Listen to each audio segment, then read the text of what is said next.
Hello, Buhari. Vale, 15 naira.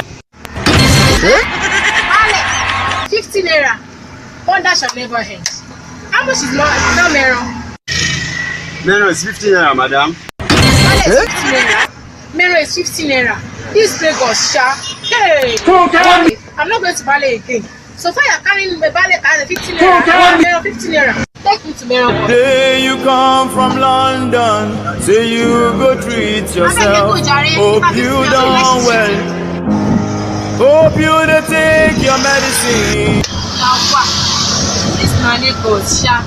Now only God know. I don't even have fuel subsidy. Now so, since we don't enter everything, our friend they don't put money. Vale 15 naira. Mero 15 naira. It's cheating. Don't worry, Mr. Pilot. I will use my money finish. Come on me.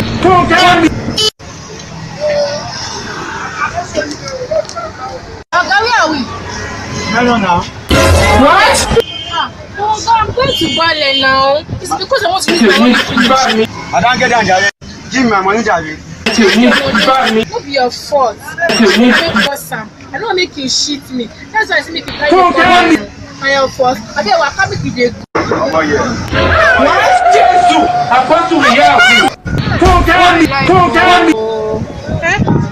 Because I don't want people shit me for Lagos, eh?